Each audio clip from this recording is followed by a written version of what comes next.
Even though we're losing our hair, we can still make hair. I'm not products. losing my hair, Eric. Yeah, I'll edit that one out. Welcome to My Modern Myth with Adam and Eric, who have full heads of hair, just lush landscapes up here. Don't look if I bow my head at any point in time. Just ignore what you see. It's a filter. So today, we're not going to talk about... By proxy, I know you're probably a hairy guy too.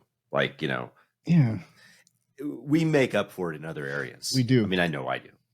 100% of my body, or 99.9% of my body is not going bald. No. And then we can hang our hat on that. Yeah. Well, we don't want to because we have the hair. We hang our hat on our heads to block the balding spots. It's a pretty good record. Take that, guys who don't have hair on their backs. It must suck to be you. Yeah. Not having to shave before triathlon or tattoo.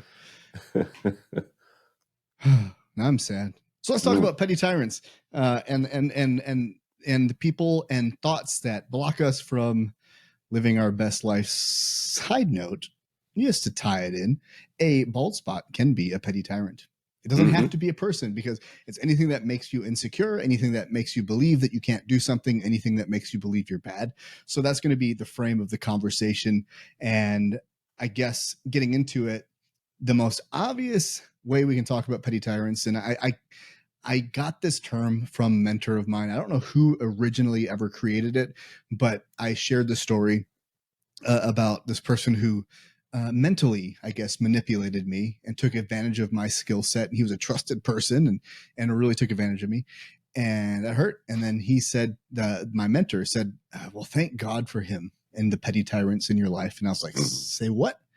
And then he went on to explain that these people often find their way into our lives somehow, maybe because of an insecurity, maybe because of some random chance. I don't know. I didn't invite it, but in a way, they have a wound that mirrors mine or mirrors yours. And it's like this really gross yin yang kind of thing happens.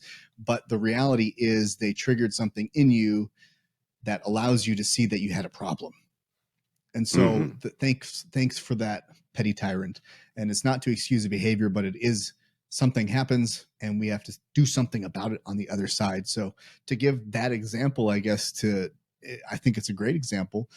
He was a pastor, oddly enough, right? So this is multi-leveled. So I was in the church, and this is in no way against religion, but even in the highest institutions of where you should trust your spiritual health, just because that's the place, it doesn't mean the people in power are going to honor that. Right. And I was in a situation where I'm a filmmaker, and a lot of churches will see that, oh, you're musical or you're creative or you're whatever skill you have. And then the idea is serve the church.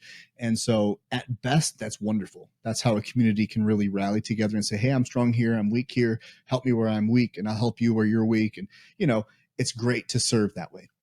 But what I got into was a perpetual cycle of, I'm good at video. Churches want good video. I make one video and they're like, oh, more. And all of a sudden I become the video guy and no longer Eric, the person who needs friendship, who needs connection. I am a talent. And when you get reduced to that, when you're really insecure, you start to over-identify with that. And so when someone sees that and they're not a healthy person, they're a petty tyrant, they drive you into the ground, and once they can't milk anything else out of you, they'll move on, like, oh, he wasn't the guy. And so they move on. And that's in a nutshell what happened to me. And it was a big blow up. I started challenging him. He didn't like that because his ego was out of control. And I was, ultimately right in my questioning his use of church money, of how he treated people. And excuse me, getting emotional, or I choked on spit. One of the two. I'll let you decide which. Maybe you choked on your own tears. Yep. Oh man, can you imagine? They just are rolling back. I'm like sucking them in because I'm so hardcore manly. That's right. Yeah. I cry on the inside. That's what we do on the modern myth. That's what real men do, cry on the inside. We cry on the inside. And choke Every time tears. A real man coughs, he's crying on the inside. That's right. Now that would be a really interesting truth. Just every time a man, I'm not crying. I didn't think you were. I thought you were coughing. Well, I heard it on the podcast. People think that coughing is crying for men. One more cry and I'm out. Okay. So one of the indicators of this petty tyrant, for me, I kind of saw him as what he was, and a lot of people didn't. And that's also further isolating, because you see something is true and it's not good, and everyone else feels even, elevated by this person. They want to be by this person because this person's charismatic, and they're powerful, and they're funny and just so cool, right? And you want to be around those people. But I was with this guy in his inner circle, and we're playing darts. And not to brag, spent a lot of time in bars, drinking and playing darts and pool. So, oh yeah, well that's by the way the best place to have super sharp objects that you're going to throw at random things is a place where you're getting drunk.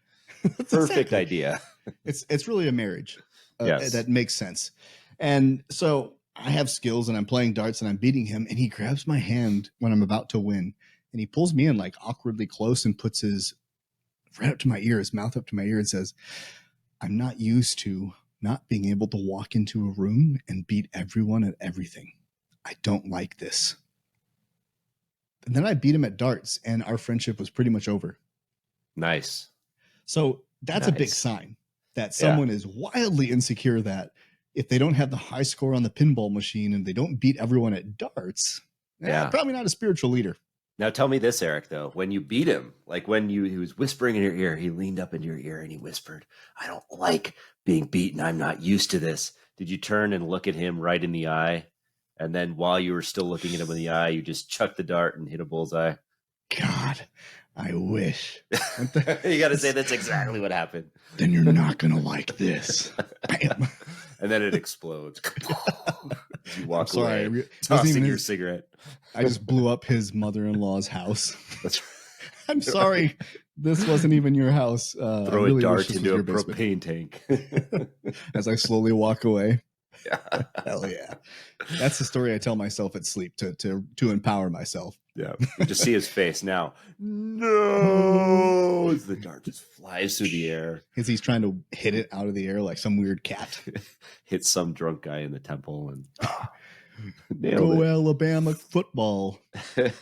Roll Tide. Well, you're talking about people in power, like, and well, it's not, unfortunately we always associate those petty tyrants to being in those positions, because obviously maybe that's because they seek those positions, but in a lot of cases that superior subordinate relationship always comes into play in something like that, where it becomes super vulnerable, especially for the people person who's the subordinate. And people as leaders need to be really careful about that. Like, how they treat people so that they don't become those tyrants. And when you say petty tyrant, I'm thinking of a really tiny, which may be redundant, Napoleon Bonaparte. It's like standing in the room going, "Hey, you, get over here." Yeah. That's kind of what I picture as a petty tyrant. Yeah. A tiny tyrant. I like it. For the alliteration, if nothing else. Right. Tiny tyrants. That's our new band name, folks. Yeah. It does take the piss out of the tyrant, though. Oh, yeah. He's a little tiny tyrant. He's a cutie tyrant. Yes. Well, and the reason that we say that, tiny or petty, is they don't really amount to much. This is not a truly, in this interaction, the guy could be the worst scum of the earth, but the interaction that I have with the person, it wasn't traumatic in this incredibly damaging way. So I say it was petty. Like, if this guy beat me and, did horrible things to me, that changes him into a tyrant. He was a tyrant. As it came out later, he did abuse people. And he also said I wasn't a man. Like, the final nail in the coffin was him going on this tirade because heaven forbid, I told my daughter when she asked me, because I'm honest, "Are you friends with this person?" And I said, "No, we're not really friends. We're kind of acquaintances," because I consider friendship a very small group. And then there's a lot of acquaintances, and that's really great. And he or she was Skyping with his daughter, and our kids are 4 years old. Yeah. And for some reason it came up in conversation, and she told his daughter that my daddy said he's not friends with your daddy. And he was in the room and heard this, and he got on Facebook Messenger and just attacked me and said, "Don't even try to deny it. The kind of things you're probably saying about me and to your daughter, kids don't lie. And that's not what a man does." And I'm like, "But a man will just attack another man because of something a 4-year-old said?" because their word Man is of God. gospel. Man of God. That's right. And then he said, "You're not even a man. Can you get up every day and look at yourself in the mirror and call yourself a man because you've done everything you can to be a man that day?" And I'm like, yes, I can. I'm Did you working cough real tears, Eric? Yeah. Or did you cry them outward, you sissy? Yeah. Well, yeah, it's and I mean, like, it's funny because and sadly, you know, the church, where you want to get closer to God, you know, it attracts a lot of people that were looking to build a relationship with God, but it also attracts a lot of people who think they are God. That's a sad reality too. But yeah, it's there. On that point, I have a framework that I'm developing, which is daily heroics, and there's different archetypes that we live by, and one of them is the unrestrained hero, which is the God complex. So a hero is going to, you know, look at everything they accomplish and say, how could I do it better? But also look at and be proud of what they've accomplished. The unrestrained hero has no boundaries and just eventually confuses what they've done with their divine, you know, nature, and they become the God. And how dare you question me? So we have to put boundaries around ourselves so that our ego doesn't get inflated, you know, so high that we confuse our connection to divinity or to inspiration as who we are. Like, we are not the divine. We are not the inspiration. In England, or, you know, ancient kingdoms, the king or queen was a conduit from the spiritual realm to earth. They weren't God. They were alive. And because they were alive, the land was alive, because they were the only ones able to take spiritual energy and be a transformer of sorts to give that energy out to the land and to the people. So when they say, you know, God, long live the king is dead, long live the king, or the queen is dead, long live the queen, they're acknowledging that the queen or the king was never the person. It's the energy that allows the divine to transmute into the profane world that we all live in. So the jester's role in all of that, or the fool, the comedian, the reason laughter is so key is because they're the ones that would poke holes in the ego of the king or queen, so they didn't get so inflated that they didn't confuse themselves for God.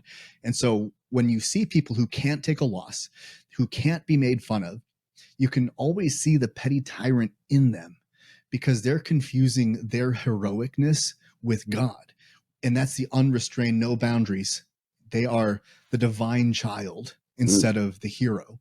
The hero is humble. Yeah. Interesting. Wow. Yeah. So in the case of a church, what I'm hearing then is we need jesters in churches. I would say so. I think so. That would be great. Yeah. Well, that'd be awesome. I've been to good sermons that are funny. Like, it's humor is also the spoonful of sugar that makes the medicine go down. Like, if you can make someone laugh, you can also give them a little nudge and it's softened. Yeah. It's a little easier to take. Yeah. And there's a tremendous amount of self-awareness that comes in this too. Like, when you want to achieve more in your life, there's this balance of, like, you know, like, all right, well, when I'm starting to, you know, move that path, where do I cross the line of confident versus cocky or arrogant? And for me, what I've discovered, and I discovered this when we both applied for Quest for Kona, because, you know, my first instinct was to, like, do when in the audition video was to do like this super awesome, like Michael Phelps-esque kind of like video where I'm sweating Gatorade and I'm doing all sorts of, like, you know, awesome slow motion stuff to the tune of Eye of the Tiger. But, you know, then as I'm starting down that path, I'm realizing this looks really, really dumb. There was like a immediate self-awareness in my mind. I was almost like my own jester in there. And so maybe this is part of your framework, where it's like you become like these right archetypes at the right moments. And I said, no, I need to make this self-deprecating to some extent, not humiliating, but self-deprecating to the point where it's like, okay, I recognize that I've worked hard to get to where I'm at, but it's also really silly what we're doing here. Sure. You know? A little bit. Yeah. So I don't know if that resonates, but it does. And I think there's elements of that, you know, there's no such thing as one framework that solves it all. There's no one ring to rule it all. You know, there's how many other rings that were under it that Sauron, getting a little off track. Lord of the Rings lore is going to be too deep for me to even comprehend. You shall not pass on Lord of the Ring quotes. Yes. I actually did text that to one of my neighbors, because we were all getting together, and he was asking who, and asking who were all going to come, and I made a reference to the beacon of Gondor is lit, and he went, and I just didn't know if anyone would get it, and he goes, and Rohan will answer. Yes. Yes. Those moments of just like, yep, you get I get it. Nobody else did, but you did. As long as one, right? As long as one gets one it. person. That's a lot better than like a flood of laughter in a room. And what's better than no laughter is just one person. Just one. And then they're like, oh crap, really insecure. No one else finds this funny.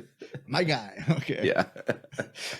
There's a lot of beauty in humor and a lot of beauty in humility. There's a lot of beauty in knowing yourself and understanding when self-deprecation becomes too much, because it will. Like that's one of the things you can run is to not take yourself seriously enough to be of value to, let's say you want to make thousands and thousands of dollars speaking. Well, at some point you have to believe in yourself enough that you're not a clown, but you do have the connection to the fool, and also the ability to I just can't imagine this. Let's say someone gave you $100,000 for a speech, just one speech. I can understand where that would get really confusing, that you'd really have to set boundaries, because these petty tyrants, I think, are created as they grow in success. Like they have value, they have ability. A lot of times they're clever, they're creative. It's just all of those mechanisms of creativity turn toxic in some way, and it's to create a taller throne. And that doesn't have to be like at a church or a CEO of a company. That can be in the neighborhood. That can be just in a relationship in poverty. Like they show up everywhere. And really the conversation is, what are you going to do about it? Yeah. Well, it seems to me, in my experience with different kinds of tyrants, or different kinds of petty tyrants and things like that, because I've certainly worked with my fair share, and we talked about curiosity maybe last week or the week before, but there's this. I feel like arrogance starts where genuine curiosity stops. Like if you stop being genuinely curious, and like meaning you're going to stop when you stop being genuinely curious, you stop wanting to learn, and you stop and therefore you think you know it all, and therefore you think you can kind of impose that on like some kind of arrogance. I've met with a lot of people that do that, and they immediately want to just invoke their views or their opinions or their thoughts on you, instead of saying like, oh, that's interesting, let's explore that, or something along those lines. And it has to be genuine, because like if it's just curiosity for the sake of expanding one's agenda, then that's manipulation. Sure. Right. So at least that's maybe a going theory. What do you think, Eric? I love it. I wrote it down because oddly enough, sometimes I wonder if we are each taking notes to write our own book. Yeah. Based on the conversation. I've started writing drawing penises, but that's good. That'll sell, depending if they're different enough and photorealistic versus anyway. Arrogance at the end of curiosity, I think, is accurate, because arrogance is confusing yourself with the source. And as you're saying, now I'm the one who only gives advice. I'm the one that has all the knowledge. You can't teach me anything. And once you set that boundary, you're setting yourself up to be that petty tyrant. And it happens not, everywhere in your life at the same time, but it might be one area. I see it come out in parenting, where sometimes I just shut it down and I'm just tired of defending myself, why we have to do this, or, even though I'm trying to create children that have healthy debates and understand how to question things, I'm like, don't question this. Right. Because, and all of a sudden I don't have dialogue. I've had it. Yeah. Because McDonald's is unhealthy. Yeah. It's not good for you.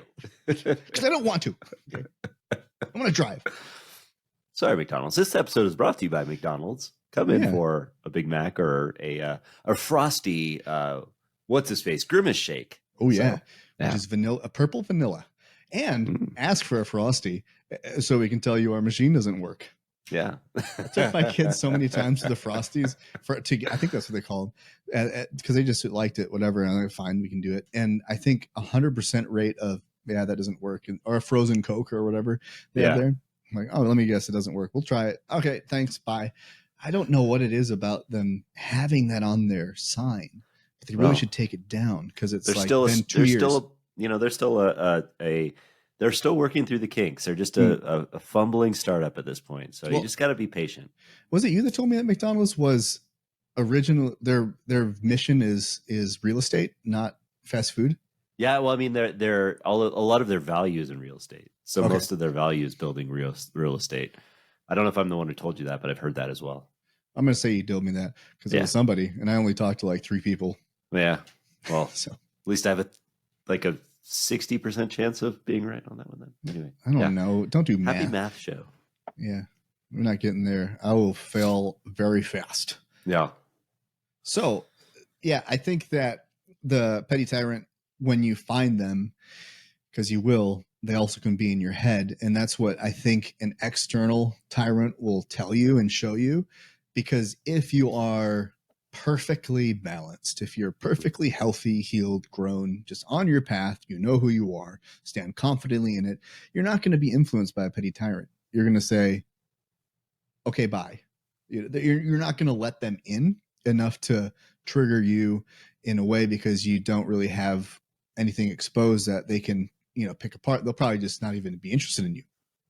So in the case of, this man, he did trigger a lot in me and set me on a trajectory of growth that without him and without the mental chaos that all that experience caused, wouldn't have opened me to walk to where I am here.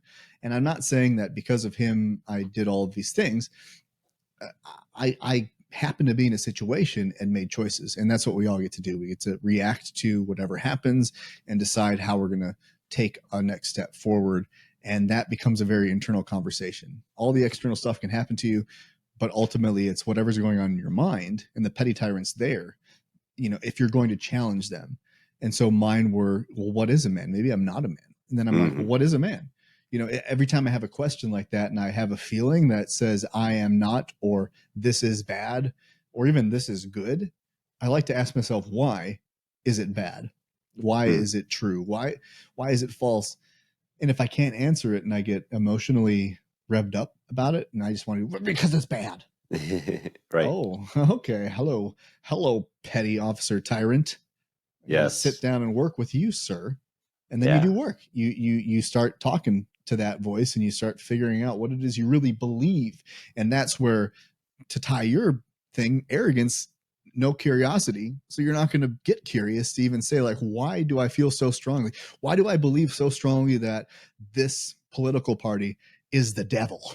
Yeah. Yeah. Why do I feel so strongly this politician is my salvation?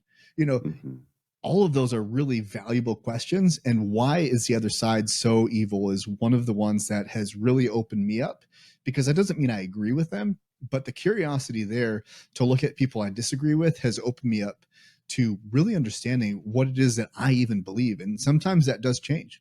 Yeah, I like that. I really like that idea because, and one of my favorite curiosity questions, that sounds redundant, but one of my favorite curiosity questions is that true? It's just like such a, three powerful words that you'd ask that of yourself. You can ask that of others. You'd ask that of things you hear. And I am naturally, for some reason, like agreeable. Like I just hear people say, "Oh yeah," it's like bananas are made of leather, and it's like, yeah, that's true. I guess, yeah, I know. So yeah, it's just kind of like the way I don't know why that's my natural thing. So I have to force myself to like feel like, all right, is that true? And yeah, I mean, like, is it true? Oh, interesting. Is that true? How do you know bananas are made of leather? Where did that come from?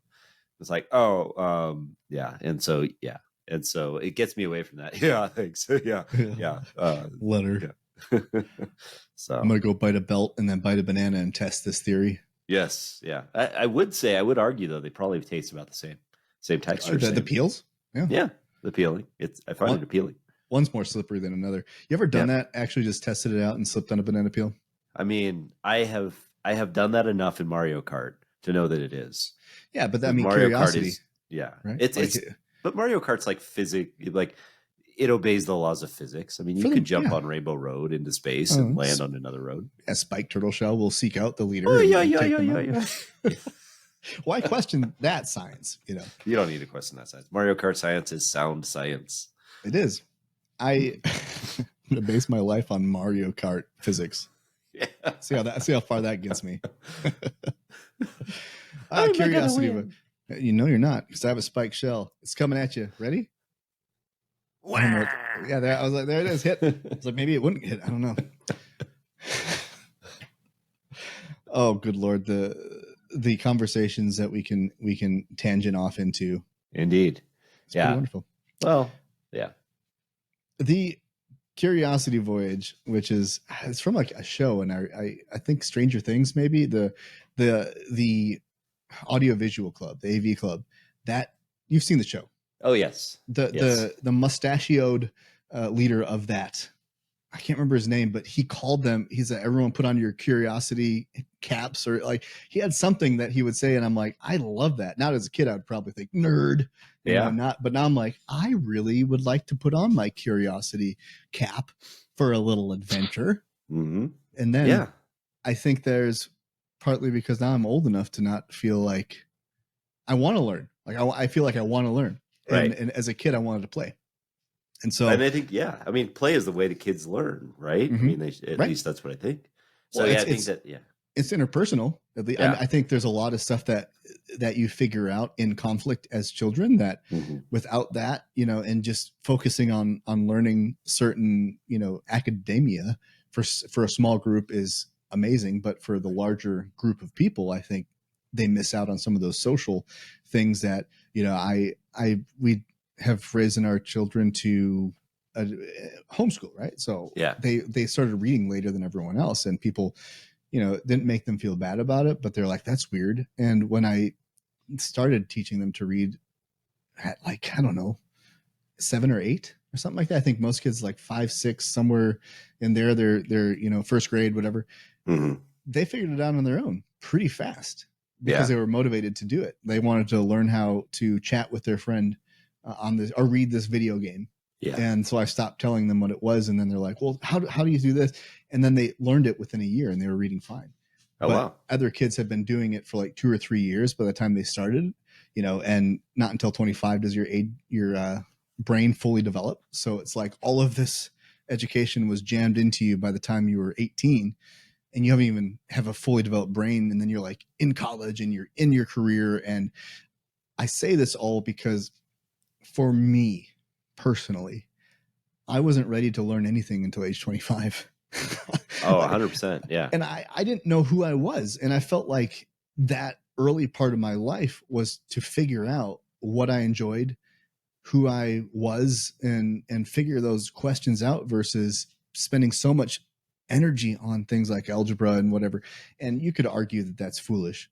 I've met kids that just ate it up. Like that was their engineering and build. Like, oh man, they love it. That was a small fraction. And I was like, let's make videos. Let's put on plays. Let's write stories. And then I was told I couldn't. I wanted to be in a band. I wanted to be Indiana Jones and act and do all this stuff. No, you can't do that. I'm like, okay, well. And then so as you start to fragment bits of yourself off into the periphery, you don't have a solid foundation to understand your value because you don't know who you are. Yeah. And I think that makes it really easy for petty tyrants to see you and start to mold you into what they want you to be. Oof. And that will always end bad for you, but they'll move on to the next one because there's a ton of people like me.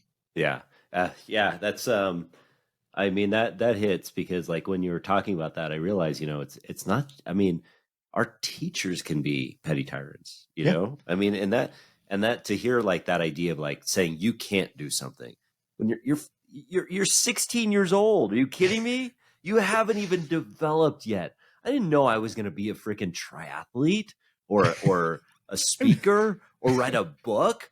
I got C's in English. Are you kidding me?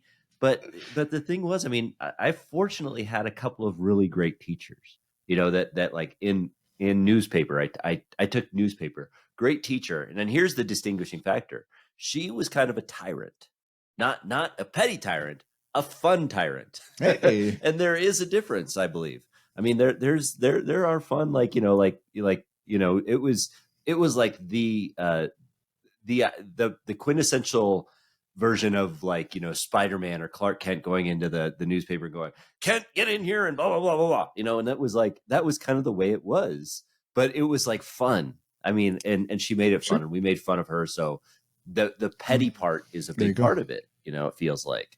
I had other teachers. I had a writing teacher that said that I just was not nearly creative enough to be a writer, and she just defined that at that very moment. It's like, all right, that stuck with me, that I was not creative enough to be a writer. Mm.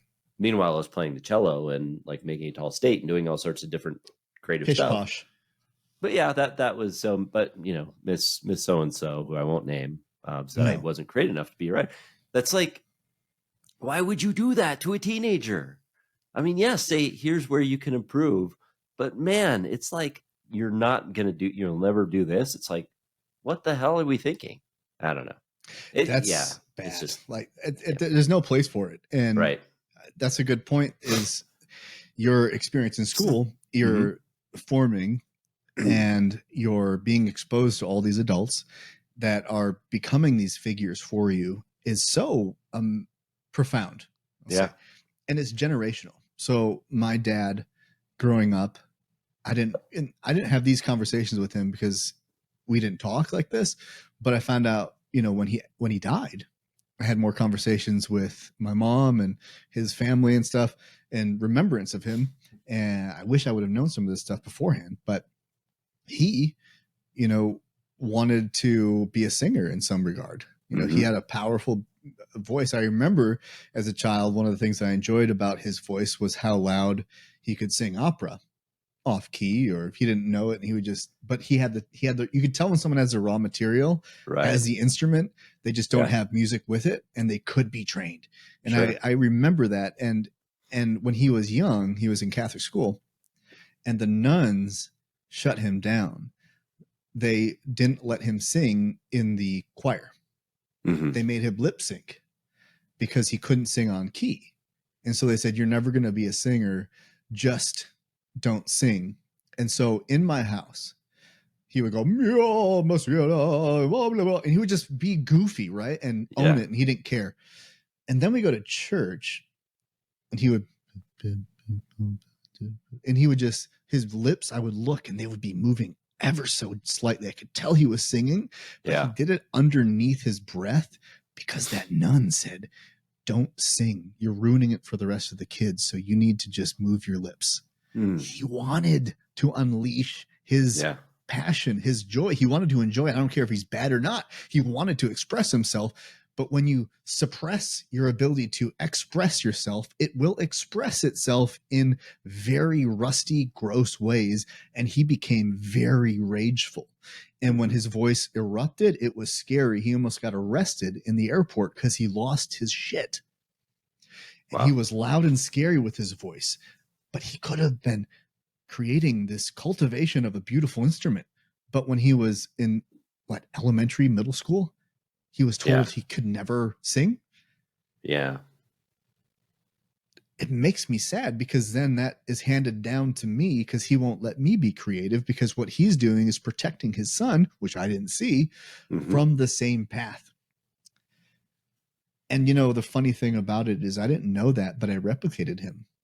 He put me into, I got this audition because my elementary school teacher said I was a good singer and I should go to this elite choir that was in lacrosse. And you have to try out to get into it. It's in this college, Viterbo University. So I'm in elementary school going to college to sing. And I get in. And there's 3 ranks of the choir. And I work from Delajoyo to Copeland all the way up to Ives.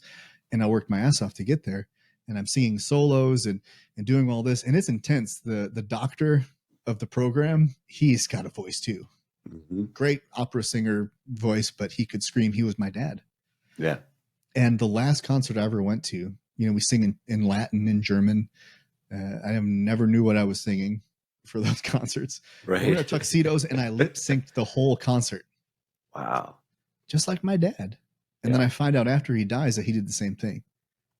And I didn't know that about him, but it's like this generational trauma because it's disturbing. It's not because it's horrific to the world, but it's disturbing enough to the person, is handed down almost through invisible material, and it plays out through the generations. How far back in my dad's line did that seed get planted for it to be replicated over and over until it gets to me? And now my children are animators. They are editors. They are creatives. We're making movies together. And I'm like, if you want to do it, let's do it.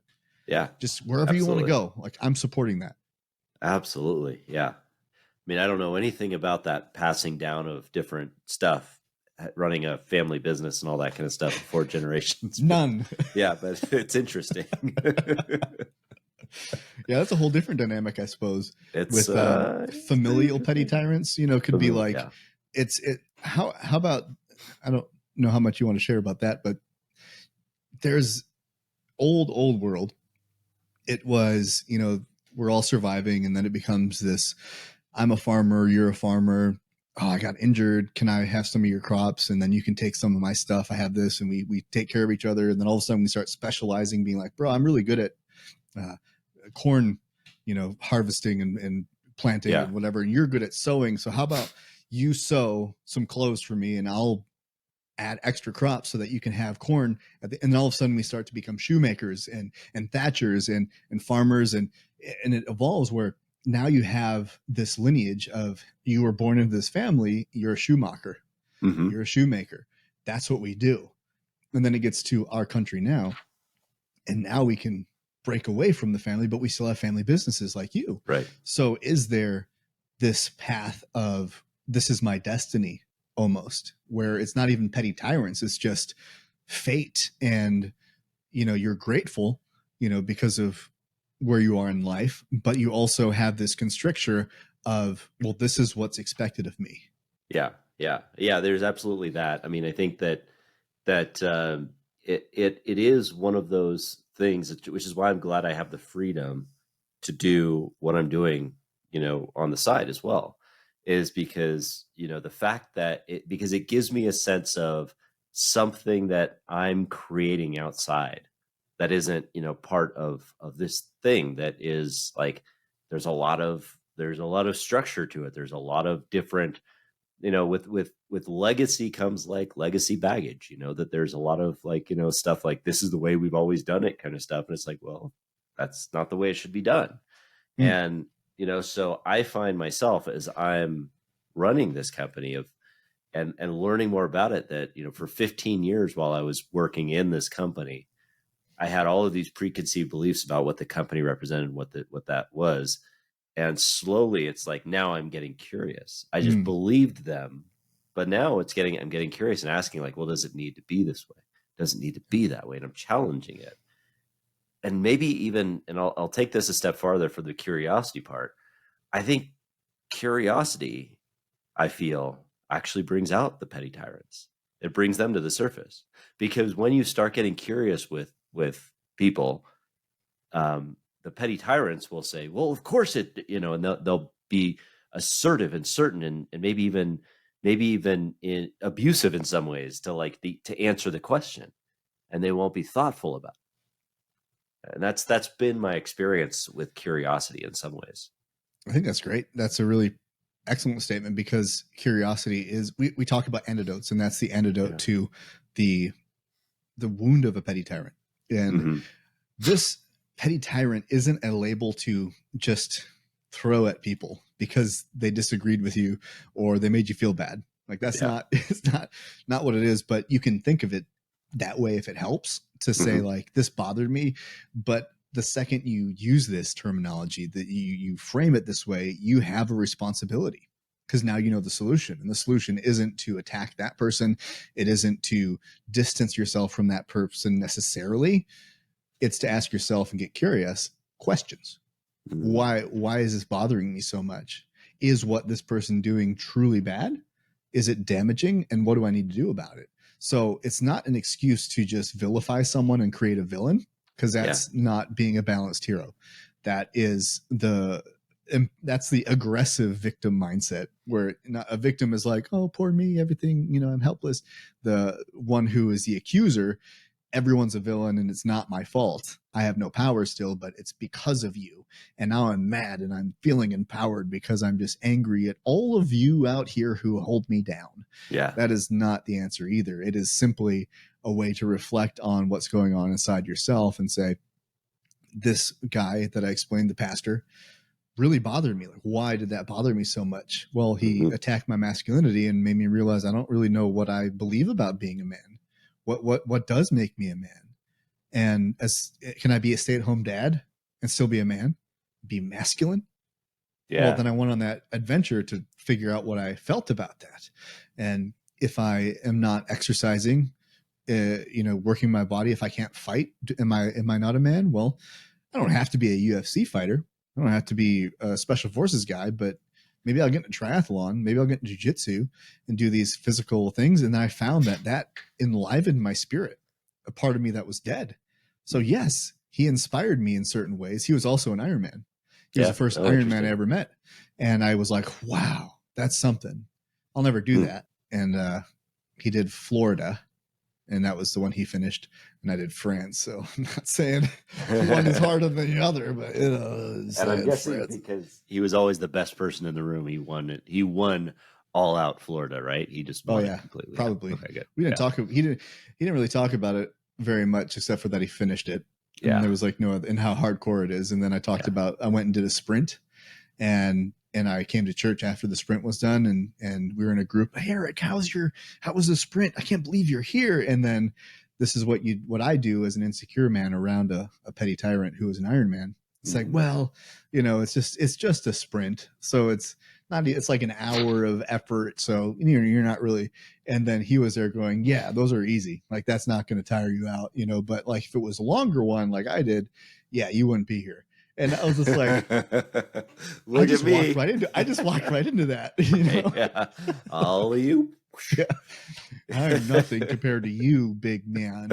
I hope you like me as a friend. Yes. And that was the big takeaway that the petty tyrant showed me in him, was how much I craved validation from people I thought were cool. And also the biggest takeaway on top of that was the recognition or the realization that petty tyrants often hold a gross version of something you want in your life. The people that really piss you off oftentimes are exhibiting something maybe in an unhealthy way that you want. So when I looked at him, he was charismatic. He had the clothes. He could walk into a room with confidence and make everyone laugh. It was all about him. And I was really bothered by that because I wanted people to see me. Yeah. And that was a big shift because my whole trauma growing up was be unseen to avoid trauma. And he was up on stage being seen. He was in the room, in the parties, being seen, attracting people. And I thought I didn't want it, but I did. And now I realized through this petty tyrant that he was toxic, but he was still living his life in a freedom that I craved and desired. So I took that lesson from him and I said, thank you. That was my big takeaway. It's not about the abuse that he did to other people, or the takeaway I had to put into my life so that I could move forward in an empowered way is get off your ass and get with people because you actually want community. Stop being alone. And also you are charismatic. You are able to engage with people. You might not be a glory hound and be able to walk in any room and be like, oh, Eric's here. The part. And like, I don't want that. Right. But I do want to feel comfortable. And I do want to believe, like we talked about, like with arrogance. No, I'm not arrogant, but I want the confidence to be able to feel like I'm welcome, that I belong in the room. And I think that's the key for you and me, is that the idea that we don't belong, that's what needs to die. Not that we're amazing. Yeah. Yeah. No, great point. The idea that we don't belong needs to die. I love that. I love that part because, when you talk about community is the antidote to anything. And, that's, you find the right community, you find your voice, you find your passion, you find your growth, you find all that stuff in community. And I grew up, like, for the first 20 or 30 years of my life thinking I wanted to avoid all those communities. I was scared to go into AA because that was a bunch of crazy cult people where I was going to meet other petty tyrants. I didn't know what that term was at that point, but I realized that's what I was afraid of. I was afraid of that because of getting into triathlon clubs or going into triathlon communities because I was afraid of those petty tyrants who would like look at me and say, yeah, that maybe this sport isn't for you because you don't have this or you don't have that. I was always afraid of that. And a few times in my life, and I could probably count them on one or two hands, I ran into those people, and they did enough to my mindset, or at least I did enough to my own mindset based on what they said to actually like listen to them and turn away. But I, was able to flip the switch later. Once you can get into the communities and find the people that have what you want, who are willing to give it away, that's the important part. I mean, if they're willing to give it away without without manipulation or without being petty or without that, you find that's great.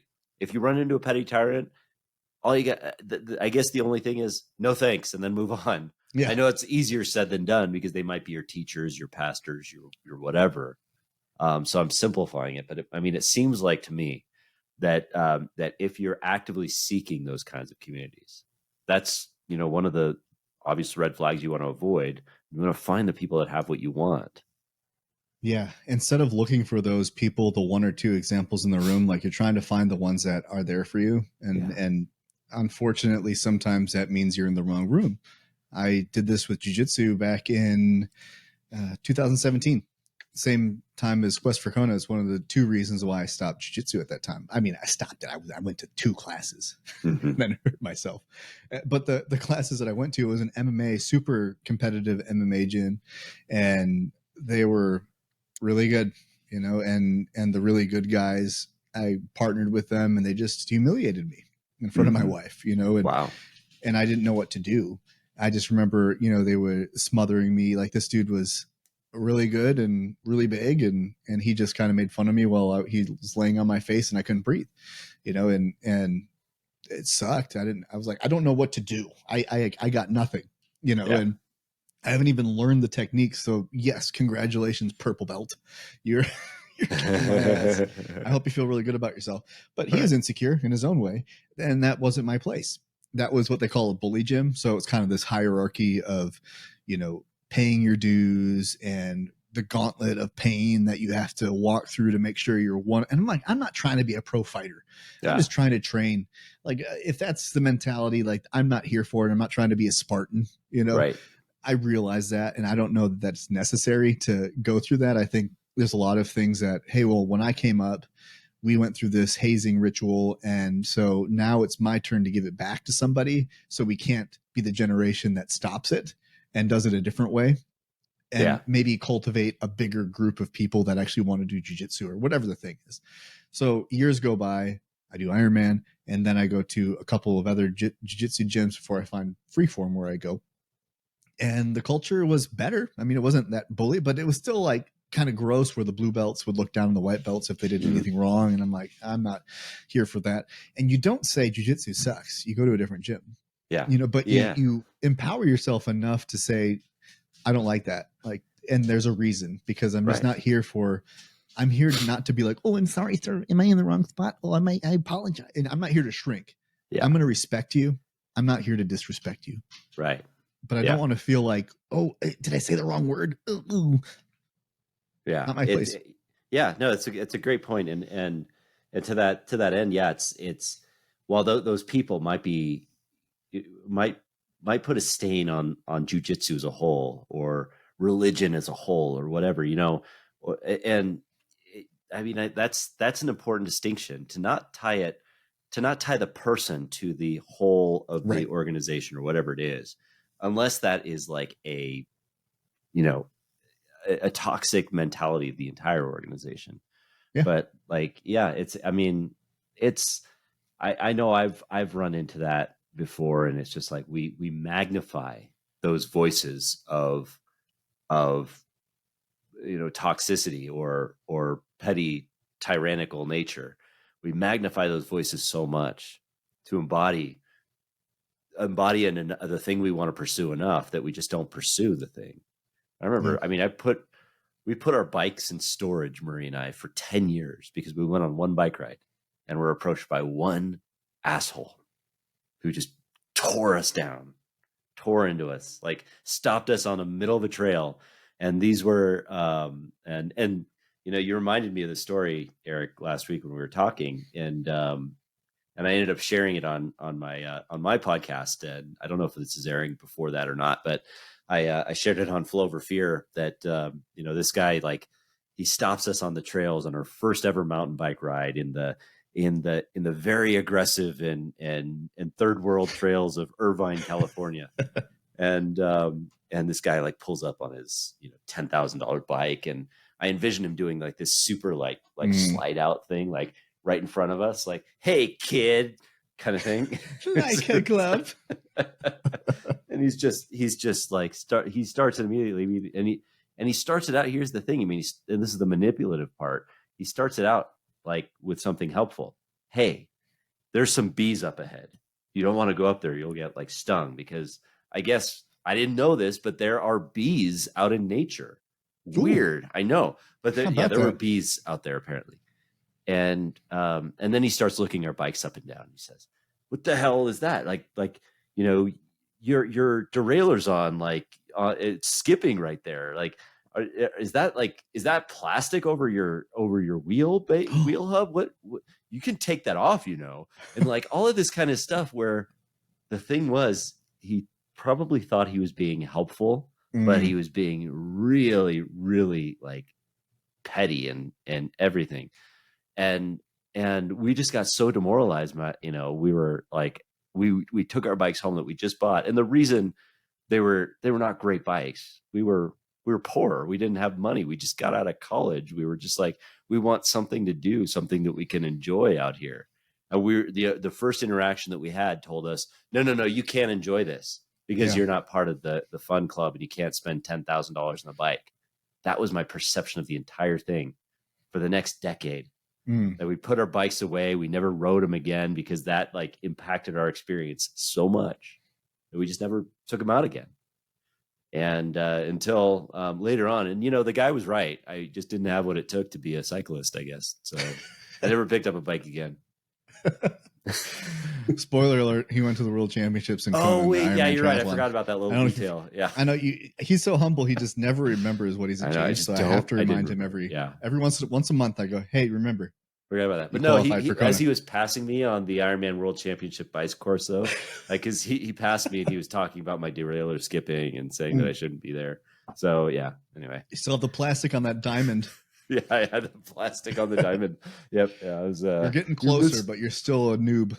You're missing your seat post, dork. If you don't understand, go look up Diamond Bicycle, and then it'll make sense. It's a stealth fighter, I think, is what it is. Modeled after the same people. Pretty much. Yeah. It's pretty cool. Yeah. I had a seat post, unfortunately, so lame. I will say this, though. There's something really beautiful about that first race because you make all the mistakes. And the pictures are glorious, but they're only glorious because no one made you feel bad about them in the moment. Yeah. Yeah. But they're so cherished now because no one was, in that case, in your case, I'll say, he was arrogant and he was teaching you instead of being curious about you being new or asking questions about, and it could have been an empowering situation, but he took on the savior complex of, from whatever his perception of what travesties were about to befall you because of a plastic derailleur cover. Yeah. Yes. I didn't know could be taken off until I started a professional cycling team and then found out all these things, like even putting the glasses on top of the strap instead of under them for the sunglasses. I was making that mistake my whole life. And boy, was I embarrassed when the pros told me my faux pas. But interesting. I did not know that. I learned something new today. That's what we're here to do. You put your glasses over the strap? Yes. Interesting. So what's the reason behind that? I didn't know that. I think it's style. Okay. It's just so style. You can see the side of it instead of having it underneath. I don't think there's any tactical or technical benefit. It's just purely style. And that's how he'd say that's how you can tell an experienced pro cyclist from a noob. Gotcha. Okay. And so now I look for that too, which is really funny. But I think that's because we're as human beings, we're sorters. We're always trying to sort people into camps and to understand and structure it and from good, bad. You don't know what you're talking about. You do. And so we're looking at, what do you do for a living? Oh, I'm going to sort you over here. Oh, you do that for a living? Well, I'm going to sort you way over here. And we don't get to know people because we don't have time. We're predators, right? We're just trying to figure it all out. But the thing I love about some people can laugh at themselves. I couldn't. really laugh at myself. But the thing I love about the pictures of my first triathlon is not having clip-in pedals and just wearing Nike tennis shoes that I bought the day before, having for a 13-mile bike ride, my aggressive gloves with all the padding, because I didn't know why you wore them. I didn't realize it was for protecting your hand on those long 13-mile bike rides and the nerve damage that would surely occur. And then I had, my full triathlon suit, high speed, whatever. I had, I think, 2 water bottles for the 13-mile bike ride, and there's just everything about this one picture is hilarious to me now, because I didn't know any better. And now I'm like, okay, you don't need all of that. You don't need this and that, but I didn't know any better. And no one made me feel bad for it until I knew what I was doing and then looked back at it and had a good laugh. It's like, absolutely, you just got to start doing it. And then people around you, whether it's jiu-jitsu or triathlon, whatever it is, the people that just are encouraging you because you're doing it. And then as you get proficient, look back and laugh at who you were. Yeah. And then when you get a chance to meet someone, be kind to them because they're going to make the same mistakes. And that's one of the ways that you prevent yourself from becoming a petty tyrant, is learning and then supporting the young learners. We're in a constant cycle of gaining knowledge and then finding ways to empower others with that knowledge through relationship and connection. 100%. I mean, I couldn't agree more as far as that's concerned. And it's funny you mentioned that on the anniversary of my first triathlon, 10 years ago today, I had my first triathlon. Really? I had a silly picture just like you with my gloves on for that 11-mile bike ride. Mine was like 15, so it was a little longer. So I needed those gloves for that. Yeah. And then the 2 water bottle containers because I needed to drink 2 24-ounce bottles of water on the thing, and all the goos and all that good stuff. But yeah, so I mean, the things you don't know, but the thing is like I wasn't hurting anyone by doing that. I wasn't putting anyone at risk. So to call that out would be petty. And even when I was well into my triathlon career, I used to do this thing where I bike back and forth through Camp Pendleton because it was safe for 100 miles, and it was like a 10-mile thing back and forth. It was ridiculously boring, but I could do it. Mm-hmm. And occasionally, and there was this one time well into my triathlon career that this guy passed me, and I had 2 water bottle holders on my back, one in the down tube and then one on the front. And I did that because it was 100 miles and I needed to take in my nutrition the way it was. But this guy who I didn't know me, came up on his like super fast bike and kites past me. He's like, "I'm looking like a water truck right there." I'm like, how do you respond to that? It's like, yeah, a lot of training today. It's like, thanks for helping me, buddy. It's like, all right, yeah. Do I need? Yeah. So anyway, but it's just like, thanks for pointing out like something that's obvious on me. It's like, yeah, I know. I've got 4 water bottles. Give me a break. Yeah. So this isn't a big gulp? Yeah. Well, see you later. Thanks. Just like, I'm gonna go by. I'm gonna ride by people and say things to them. Looks like you got the cheapo helmet today. Is that a helmet plastic? I think most of them are. Your shorts are see-through. Yeah. It's helpful. That's what this is kind of funny to me when people talk about mansplaining. I'm like, no, those people aren't mansplaining. They're just dicks. They're just dicks, yeah. And they do it to the men too.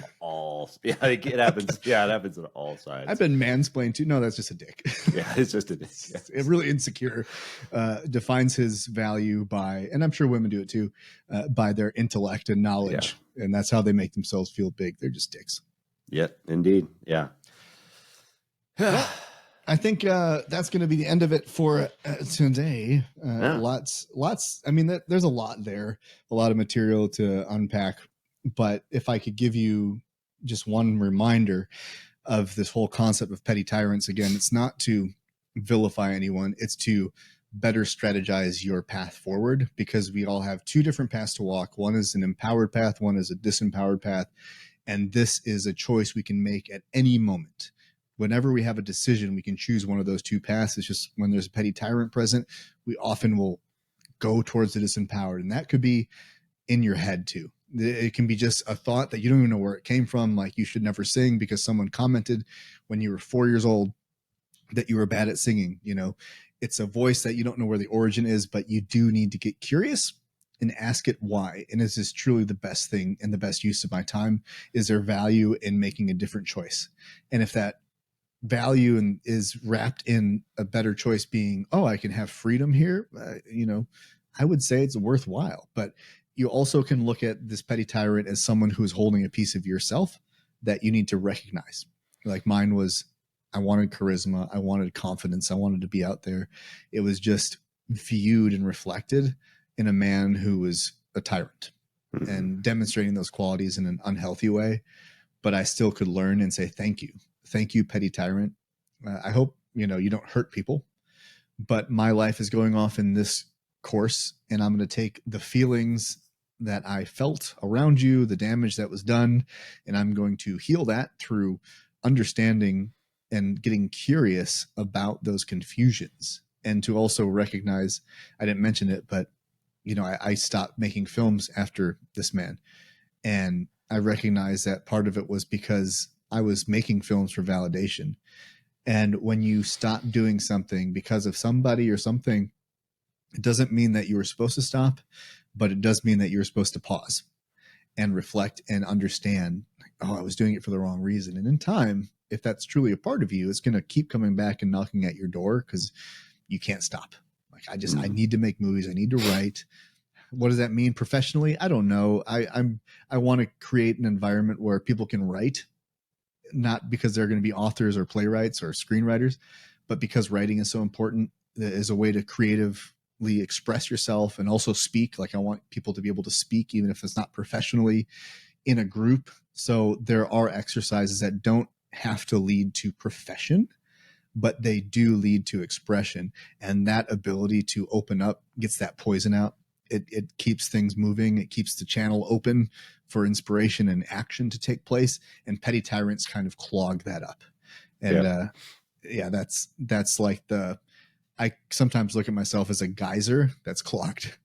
And I have so much that wants to get out, but I have all these voices and petty tyrants that just like stop it. And it's my choice to let that be the case, or to choose to do something else. And that's building protocols. That's the walk of the journey well. And like I said, this modern myth that we're writing, it's using our mind and body to write the best life story possible. It's fitness, it's strength and conditioning, it's play, it's sports, it's mental health, it's doing things that inspire you. I don't care if that's video games, movie watching, Dungeons and Dragons, role playing. I don't care what it is.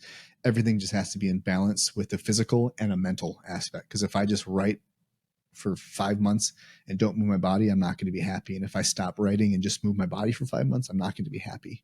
We have to bring it into balance. It's both of these things. And that's how we write this life story. So please come back as we have more conversations about how we are writing, Adam and I, and maybe some friends here and there, how we're writing the best life story possible, how we're creating our modern myth, I guess would it be called if I was going to be more plural? Ooh, my modern myths. My modern myths. I don't know. The modern myths we are collectively individually writing? Yes, because our modern myth would be the one that we're collectively writing together. Yes. And they would be the same myth. Yes. My modern myths, I don't know. I'll work on it. We'll figure it out by episode 100. But this was episode 11.